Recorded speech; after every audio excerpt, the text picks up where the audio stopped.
magandang araw sa inyo lahat mga paps, no? And welcome back sa ating munting channel, no?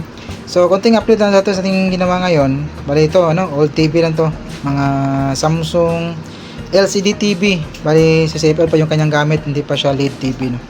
So, ito yung kadalasan nangyayari kapag mga ganitong model ng Samsung or may mga ibang model din ng Samsung na. Yung problema is magkaroon ng corrosion yung kanyang power supply. So, dito nga, mga pangilang repair natin to kanina sa unit na to. Minsan yung kanyang jumper kinakain ng kalawang, tapos pinapalitan natin pati yung mga parts, paan ng ating mga parts kinakalawang rin, so napuputol siya. Yun yung kadalasan trouble. So dito mga ano to, pang tatlong balik na ata to dito, puro power supply yung problema.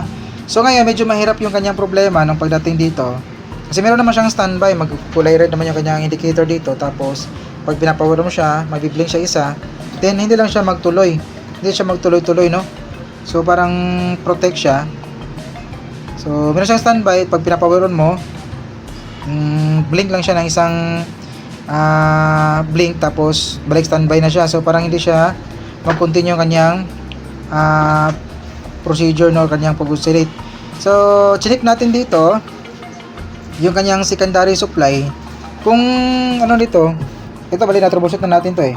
Kung tatanggalin mo yung kanyang socket na puntang mainboard natin, iila yung backlight, tapos yung 12 volt supply hindi na po siya mapapluctuate. Pero kung ikakabit mo yung kanyang mainboard, mapapluctuate yung kanyang 12 volts lang, yung 5 volts steady siya. So nakala ko na mainboard yung problema. So ngayon kumuha tayo ng isang mainboard, sinalpak natin. So ganun pa rin yung kanyang resulta. Pag merong nakakabit na mainboard, magda-drop yung 12 volts. So napaisip ako kung okay naman yung mainboard na pinalit natin, tapos kung may kabit natin is ganun pa rin yung problema. So dito na tayo nag-focus sa may power supply niya.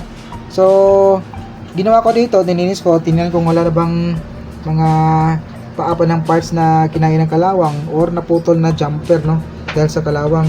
So chinek natin pati yung linya ng kanyang ilalim na part, yung kanyang copper mismo. Chinek natin yung mga kinalawang na linya, chinek natin yung resistance.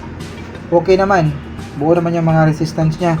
Then bala ko sanang palitan to, yung kanyang regulator kasama ng isang MOSFET at saka itong kanyang bridge diode.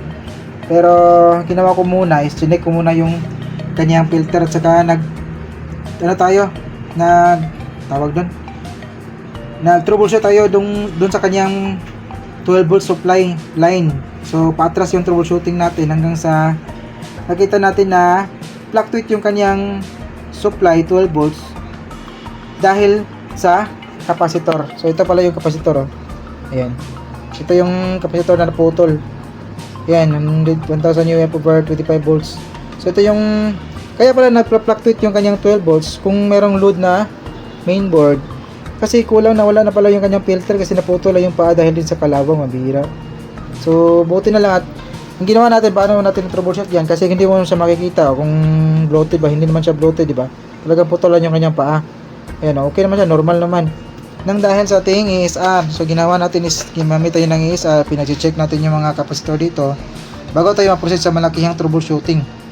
So chinek natin yung mga capacitor dito hanggang sa umabot tayo dito sa capacitor na to na open. So tinanggal natin, nung pagtanggal natin, ayun, putol pala yung paa. So pinalitan na po natin yan. Yung value na pinalitan is 1000 over 35. So wala tayong 1200 eh.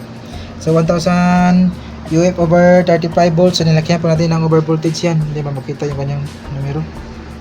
Ayan. So wait, may tao. So continue tayo. Ang ano dito, bali, sana ba tayo? Nawala na tayo.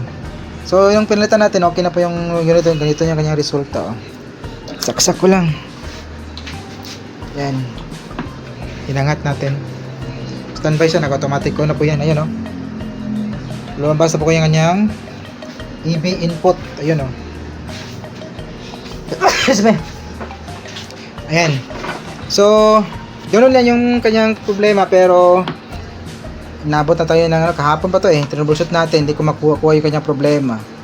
So ginawa ko talaga is kumuha ko ng isang mainboard na pamalit. So mas maganda talaga na meron tayong spare, no, para magamit natin. Kasi kung ano problema, kung walang nakakabit na mainboard, okay yung 12 volts. Pero merong, pag nakakabit na yung mainboard, mag-fluctuate yung kanyang 12 volts.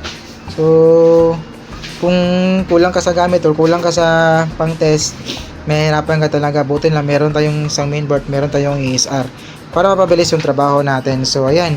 Dito na yung video natin mga paps. And maraming salamat sa mga natsagang nood, no? May God be with us always. And this is your service technician. See you in our next video. Bye-bye.